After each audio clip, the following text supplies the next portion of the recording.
Olá! A gente continua o nosso bate-papo sobre gestão de pessoas no podcast E de Indústria, direto do Fórum Capital Humano da FIEMES. A pauta da vez são as mudanças que estão transformando a maneira de trabalhar e liderar equipes. O César Almeida participou do Fórum Capital Humano com a palestra Liderança da Mudança. O que você quer dizer com esse conceito? Qual provocação você quis deixar nos participantes? Olha, a gente até tinha outro tema, né, que tinha a ver com gestão da mudança, agente de mudança, e a gente trouxe esse tema de liderar a mudança, porque a mudança ela é uma constante. O mundo hoje, ele requer que a gente compreenda que a mudança ela vai estar presente, cada vez mais rápido, cada vez mais simultaneamente, acontecendo em vários lugares. Então tem uma convergência de mudança. E liderar a mudança quer dizer que você não deve se colocar nesse lugar de vítima da mudança, porque ela vai vir, ela vai vir. Então, liderar a mudança é entender, ok, eu aceito, eu acolho, e o que é que eu faço com isso? Então, liderar a mudança tem a ver com essa mentalidade de, ok, eu estou aberto à mudança, mas principalmente eu quero fazer parte dela. Eu quero entender como eu influencio e eu impacto esse futuro que vai acontecer. A gente não tem mais previsão de futuro hoje, sabe? As previsões de futuro estão todas furadas. Inclusive, o principal relatório de tendências que era publicado, né, no SXSW, ele foi descartado esse ano, porque não dá mais para fazer tendências sobre o futuro. Então, o que dá para a gente fazer? É compreender a realidade e ser o agente, na verdade, da liderança dessa mudança. Então, liderar a mudança tem a ver com essa provocação. De que lugar eu me coloco diante do mundo hoje? De uma vítima, de que estou sendo atacado pelas coisas, ou de compreender que o que está acontecendo faz parte do jogo e que a gente pode liderar e influenciar isso. Então, é sobre isso. César, e na prática, quais são os principais erros, se é que a gente pode dizer assim, que as empresas cometem ao longo desses processos de mudança e o que pode ser feito para engajar melhor as pessoas diante desse cenário? Boa, porque é muito comum subjugar as mudanças, né? Então, um dos principais erros que a gente observa é não compreender que a mudança ela vai ter um impacto emocional nas pessoas, sempre. A mudança, a gente não gosta da natureza da mudança.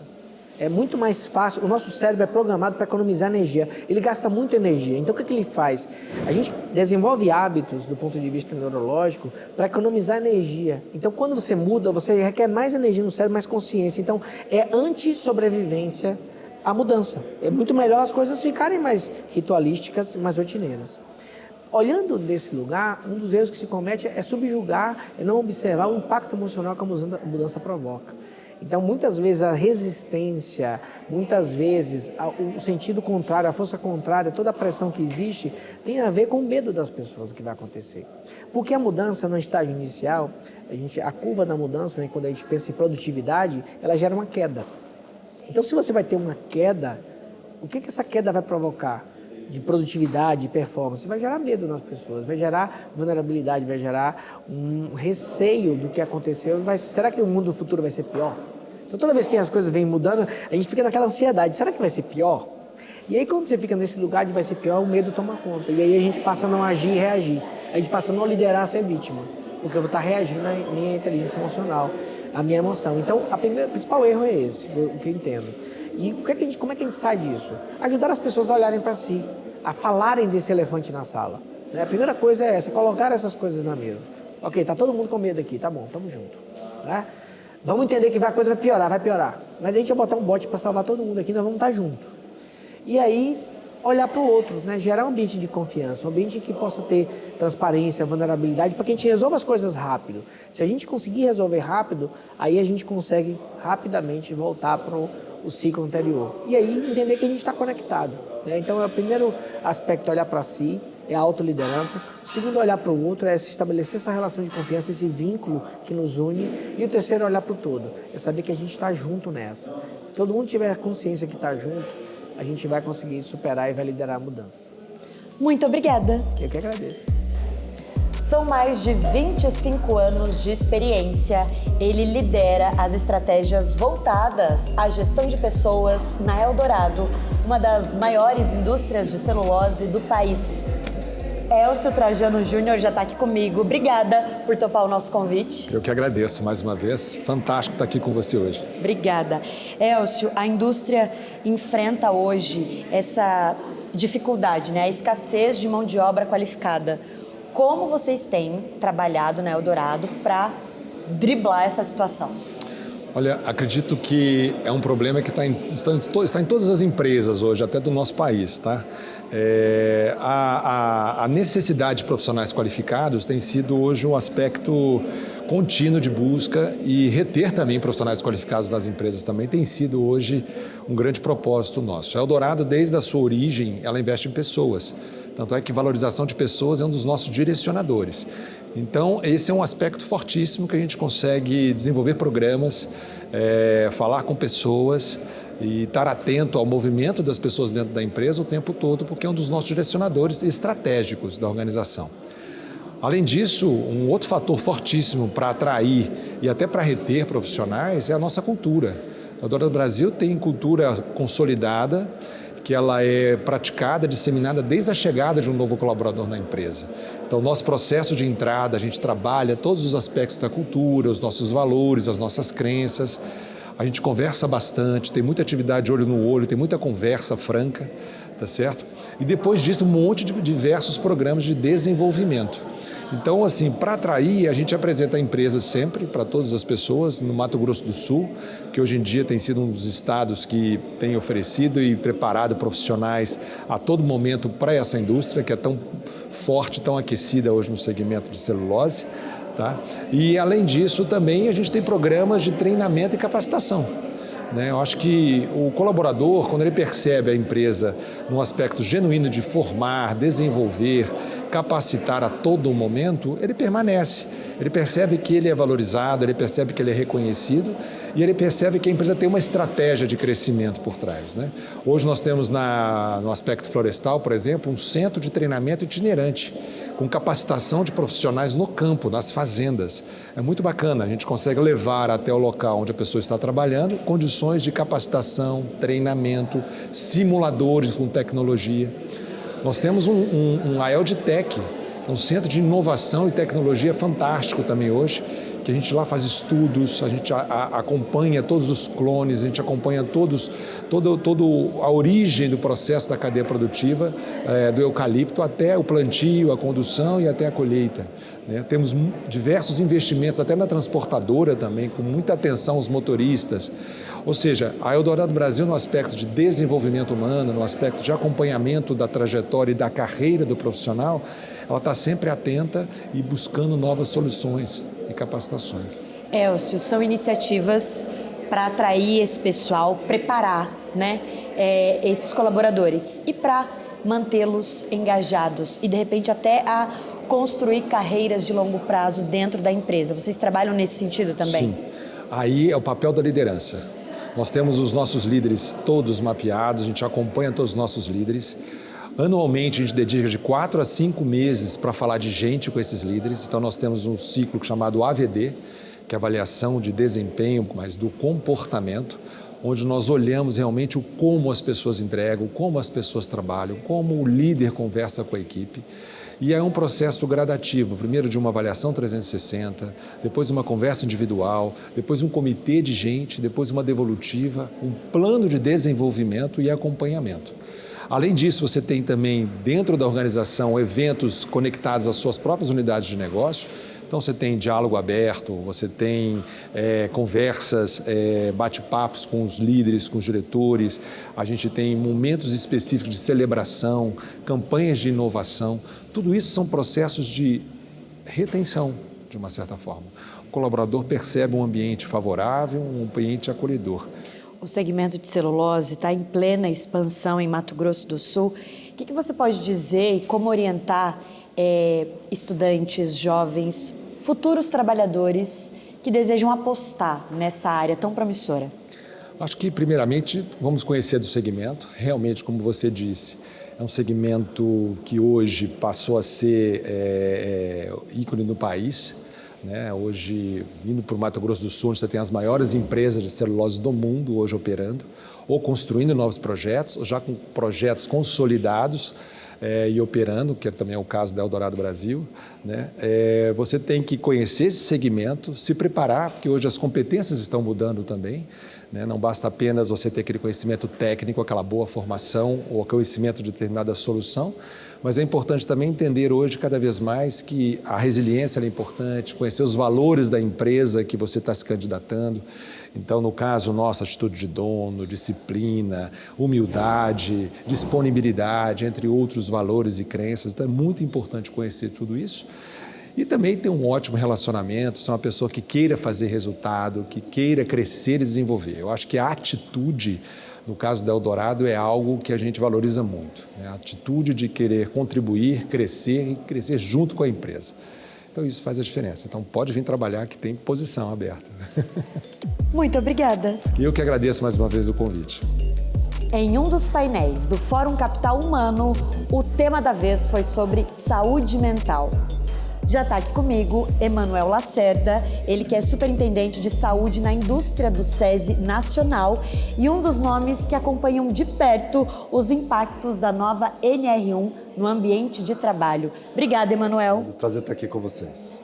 O que mudou com essa nova norma regulamentadora e como a indústria tem encontrado desafios para poder se adaptar? Ela já tem alterado, impactado muito. Em primeiro lugar, como as empresas têm visto a questão da saúde mental e também como o mercado se estrutura em busca também de soluções para apoiar as empresas nesse processo. Eu tenho acompanhado esse processo, essa evolução com muito responsabilidade. Assim, infelizmente, nós temos uma visão de que existem assim, organizações e narrativas que, em primeiro lugar, culpabilizam as empresas, responsabilizam as empresas de forma desmedida, uma vez que a gente está lidando com um assunto sistêmico, multifatorial, subjetivo e que requer, de fato, uma gestão das empresas muito precisa, exata, para enfrentar a questão, né? o problema. A ideia é incluir os riscos psicossociais, a existência deles no ambiente de trabalho, o que não existia antes? Então, acho que você tocou num assunto importante. Primeiro, orientação clara para as empresas. Fator psicossocial no trabalho não quer dizer que existem fatores psicossociais relacionados ao trabalho. O que é o fator psicossocial relacionado ao trabalho, que é o que a norma exige, são estritamente aqueles fatores que têm a ver com o ambiente de trabalho, com a organização do trabalho.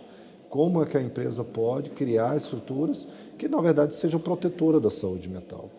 E isso que você traz muito bem, porque assim, há uma distorção com os números e os dados que existem de afastamento do trabalho, por exemplo, que é colocado como uma grande explosão de afastamentos do trabalho, não quer dizer que são afastamentos relacionados ao trabalho. Então, quando a gente pega aquele número que se coloca na imprensa, 3% apenas daqueles afastamentos, daqueles 500 mil afastamentos previdenciários lá no INSS, são relacionados ao trabalho, 3%. Só que quando se coloca que é afastamento do trabalho, há uma interpretação que está relacionada ao trabalho. Isso não é verdade. Esses afastamentos são periciados e é concedidos os benefícios de auxílio temporário no ambiente. Então, toda essa distorção de narrativas, ela só tem, de fato, causado aos gestores das empresas muita insegurança de como tratar o tema dentro das empresas. Você falou sobre iniciativas e responsabilidades do SESI Nacional e da CNI, e o trabalho consiste nisso, em se preocupar com a saúde mental dos colaboradores? Perfeito. A gente tem no Brasil, o SESI está em 50 mil indústrias, né? O Mato Grosso do Sul, ele tem aqui a FIEMES com o SESI Mato Grosso do Sul, tem um trabalho belíssimo, tanto nas questões de segurança e saúde no trabalho, também promoção de saúde. Eu acho que essa organização capilar, articulada nacionalmente, ele nos coloca como uma instituição que tem uma responsabilidade maior com as empresas, né? De levar a melhor informação, a informação mais qualificada e também os serviços que realmente resolva as questões dela no que diz respeito à saúde, né? Seja na perspectiva da segurança no trabalho, seja na perspectiva da promoção da saúde. Muito obrigada. Obrigado a você. No painel sobre desenvolvimento de talentos, tivemos a participação de Regis Borges, superintendente do SESI Mato Grosso do Sul. Regis, o SESI tem uma atuação muito próxima dos jovens, principalmente na preparação para o início da carreira profissional. Como a Escola SESI vem trabalhando para aproximar esses estudantes das competências exigidas pelo mundo do trabalho? Bom, legal, Mari.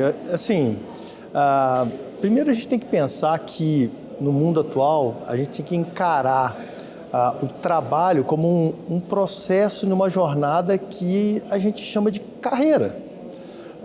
E a carreira de todos nós, né, ela acontece como um processo onde você vem empilhando conhecimento, vem acumulando habilidades e competências, ou seja, sua capacidade de aplicar o teu conhecimento no dia a dia em alguma atividade. Poxa, e por que isso tem que ser só depois que o jovem atingiu a vida adulta ou que ele está na universidade, ou até mesmo quando ele sai de uma universidade ou do curso técnico? Isso é uma mudança de paradigma e de modelo mental que a gente vê acontecendo ao redor do mundo e que a gente trouxe como um ponto a ser aplicado dentro da nossa rede, dentro das escolas do SESI. Por que eu não posso trazer ainda na linha do tempo para esses jovens que estão ali saindo do ensino fundamental e entrando no ensino médio um processo do que a gente chama de design de carreira, de desenho de carreira? A gente, quando é muito jovem, a gente tem dificuldade em tomar a decisão de que caminho que a gente vai seguir. Eu sou bom em quê? Eu vou me dar bem com o quê? Que tipo de atividade eu posso avançar e ter sucesso na minha vida profissional? São perguntas que a gente normalmente se faz quando a gente está terminando o ensino médio, para definir um caminho profissional, e que a gente tem que trazer na linha do tempo para antes um pouco, como eu disse. Hoje, dentro da Escola do SESI, a gente tem apoiado esses jovens já de uma forma bastante estruturada nesse processo, nesse design de carreira. Então, o menino que está saindo do ensino fundamental e entrando no ensino médio, a gente criou um processo onde a gente envolve a família desses jovens para que esses jovens comecem a experimentar questões que ele vai experimentar no dia a dia de qualquer negócio e a gente vai dando oportunidade para que ele possa traduzir essa experiência ainda nessa fase da vida em uma tomada de decisão um pouco mais assertiva de que áreas ele tem maior aptidão para poder trabalhar. Então, tudo começa nesse processo, sabe? A partir daí tem várias iniciativas e várias atividades que a gente também coloca na esteira para que isso aconteça. Regis, você também realiza um trabalho à frente do SEMP, o Comitê Empresa Escola, e ao longo das reuniões do comitê foram criadas as microcertificações. O que representa, no que consiste essa iniciativa e como ela tem ajudado a conectar demandas da indústria com a qualificação dos futuros talentos? O comitê ele tem uma função muito importante que é conectar o setor produtivo do setor educacional. Afinal de contas, o setor produtivo, historicamente, identifica que o setor educacional não forma as pessoas da melhor forma para as atividades no dia a dia dentro das empresas. Então, a partir desse fórum, que é um fórum permanente, que é bem organizado do ponto de vista de segmentos industriais, o que cada um precisa em termos de gente, de competências, nas regiões onde a gente atua aqui no estado do Mato Grosso do Sul. A partir desse trabalho, as instituições de ensino que compõem esse comitê, elas são provocadas a criarem iniciativas educacionais para atender essa perspectiva. E aí é onde entrou o advento das microcertificações. Então, o advento das microcertificações, ele vem para que a gente possa aplicar forjar esse design de carreira, desenvolvendo de forma com mais acurácia esse processo de experimentação, e de fato habilidades e competências que começam a fazer sentido para o desenho de carreira que cada um desses jovens, né, tem. Então, as coisas não estão desconectadas, né? O que o comitê faz, o que a gente roda dentro da rede, do SESI hoje, ela está completamente conectada. É importante dizer que isso, a gente não faz nada sozinho, são 40 instituições dentro do comitê. A gente tem uma parceria hoje que está cada vez mais refinada, por exemplo, com o Senai, né, que são as instituições de ensino superior, para que a gente possa trazer essa visão de jornada de carreira, atendendo esse jovem que tem novas formas de querer aprender, uma tendência diferente do que a gente tinha há algumas décadas atrás. Então, o que a gente tem visto é que o modelo é um modelo que os microdados que a gente tem já, eles são bastante promissores. A curva de adoção dessa juventude em cima desse modelo, ela foi bastante acentuada, né? Cresceu muito de um ano para o outro. Isso demonstra que o modelo, ele é um modelo que contribui. Então, a gente aqui não está querendo dizer que a gente tem que substituir uma coisa pela outra. A gente está querendo dizer que esse modelo, ele vem como uma composição, né? Ele vem e ele é como uma camada que se soma àquela jornada tradicional, oportunizando esse processo de desenvolvimento de competência para uma jornada de carreira. Muito obrigada. Um dos intelectuais mais influentes do país. Ele é filósofo, escritor, colunista da Folha de São Paulo e autor de mais de 20 livros sobre trabalho, relações humanas, comportamento. Luiz Felipe Pondé, obrigada por aceitar o nosso convite. Eu que agradeço. Você fala sobre mudanças. Então, em um cenário de mudanças rápidas, como avanço da tecnologia, falta da mão de obra, como conduzir equipes e organizações? Olha, fazendo uma coisa que aparentemente é contraditória. Você precisa estar sempre informado sobre essas mudanças, mas você tem que manter a calma para não achar que toda mudança é legal, toda mudança é maravilhosa, que você deve se submeter sempre a todas as mudanças, principalmente quando se lida com o ser humano.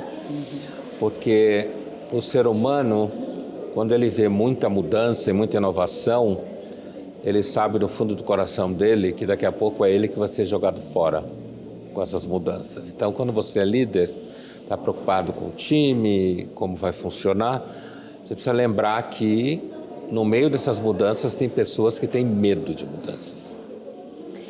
Em algumas entrevistas suas, você fala sobre a popularização da inteligência artificial e como isso acaba transformando o mercado de trabalho.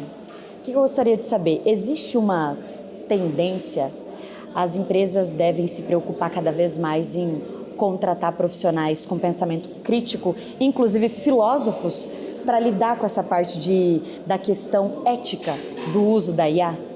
Então, apesar que eu acho que seria bom para os colegas de trabalho, filosofia e tal, a minha impressão é quando eu ouço muita gente falando não, porque com a IA a gente vai ter que ser mais humano do que a gente é, o caráter humano vai ser fundamental. Mas se você parar essa pessoa e perguntar o que você quer dizer exatamente com humano, ela provavelmente não vai saber, certo? Então, me parece que grande parte dessa discussão está ligada a um certo medo mesmo, uma insegurança de que a IA faça com que a gente certas funções fiquem superadas, ou se você fosse dar conselho para um jovem, diria, olha, seja torneiro mecânico, vá trabalhar com carpintaria, porque isso a IA não vai fazer, né? E então, a minha impressão é que naquilo que a IA for útil, ela vai engolir o mercado. Porque o mercado ela sempre segue na direção do que é mais produtivo, do que reduz custos, né, do que tem alcance maior. Agora, não resta dúvida que problemas éticos, eles vão aparecer. Mas você sabe que problemas éticos com relação à técnica, eles são pensados há 2.500 anos na filosofia. Já se pensa isso. Lá na Grécia, né? A discussão sobre o fogo, o fogo representa a técnica. E o ser humano aprendeu a fazer fogo, com fogo ele cozinha carne, ele assusta os animais, se protege e toca fogo no mundo. E é assim que a gente é. Então, eu não acho que nenhum limite ético vai conseguir parar o avanço da IA se ela de fato for monetizada, se ela de fato resolver problemas, se ela de fato reproduzir e produzir riqueza. E as empresas vão ter que aprender de alguma forma até onde elas podem usar isso, e os seres humanos mais jovens vão treinar para ser parceiro da IA, porque senão vai ter o que fazer. Na sua palestra, os desafios da mudança, qual provocação você quer deixar, você quer despertar nos participantes do Fórum Capital Humano para os líderes e empresários da indústria? A minha ideia, quando estava vindo para cá, eu fiz uma lista de 13 tópicos. Eu não sei se eu vou ter tempo de falar os 13 tópicos, mas 13 tópicos que eu acho que são mudanças que estão acontecendo, não necessariamente só ligadas à IA, né? Mas que são mudanças que estão em curso, às vezes a gente não percebe. Por exemplo, as transformações nos mecanismos de representação democrática, o impacto nas eleições. Isso é um tópico, né? Que eu gostaria de colaborar descrevendo certas mudanças que normalmente a gente não pensa nelas, mas que têm paralelos históricos semelhantes que estão acontecendo agora. Uma outra questão, inclusive uma questão que eu sei que vocês trabalharam aqui em algum momento, o crescimento da saúde mental, do problema da saúde mental, e o fato que a saúde mental é uma grande commodity no século XXI. Dá muito dinheiro saúde mental. E como dá dinheiro, só deve aumentar o mercado de saúde mental. E aí também discutir questões como o crescente desinteresse pela vida sexual, né? Que é uma coisa meio chocante, mas que é um fato. Se fala muito disso hoje, mas fala mais de gênero, não tanto de atividade sexual. O crescimento da longevidade, e ninguém sabe o que fazer com isso, principalmente no Brasil. Aqui no Brasil, normalmente não há nenhuma cobertura para idoso não tem dinheiro nenhum, isso é um problema. Ao lado da queda sistemática da natalidade, ter filhos se transformou num mau negócio. Então, são alguns exemplos de mudanças que estão aí, se você olhar, mas que normalmente quem trabalha no dia a dia, que está ocupado com a indústria, com a empresa, não pensa nisso, mas que se parar para olhar vai ver que está acontecendo. Por exemplo, tem filho, mas já não tem neto, né? Filho atrapalha a vida profissional da mulher, a mulher não quer ter filho porque prejudica a relação com o mercado. E isso é um fato, não estou dando minha opinião, isso são números, né? Eu vou falar de mudanças que relacionam certos aspectos tecnológicos com impactos sociopsicológicos. E como tantas mudanças, Pondé, acabam afetando as relações profissionais? Sim, porque, por exemplo, no pé que a coisa vai, nessa relação entre longevidade e baixa natalidade, que não deve mudar, porque é um processo que tem a ver com a própria transformação dos mecanismos concretos. Por exemplo, existem formas de não engravidar, os papéis sociais das mulheres são cada vez mais vinculados à carreira profissional, isso tem a ver com a modernização. Portanto, a mulher, ela acorda um dia e diz: eu não quero ter filho, ela está tomando uma decisão. Mas essa decisão dela está sobredeterminada por um momento histórico social em que ela está inserida. E esse momento não deve mudar. Portanto, muito provavelmente, pelo menos a médio prazo, as empresas vão ter que lidar com o fato de que vai ter cada vez menos jovem e cada vez mais gente acima de 60 anos. E isso, sem dúvida nenhuma, apesar das propagandias que se faz aqui e ali, o marketing, né, que é uma grande ciência da mentira sistemática dos últimos tempos, a verdade é que as empresas, o mercado está muito longe de se dar conta disso. Que jovem é um recurso em extinção. E é um motivo de muita preocupação.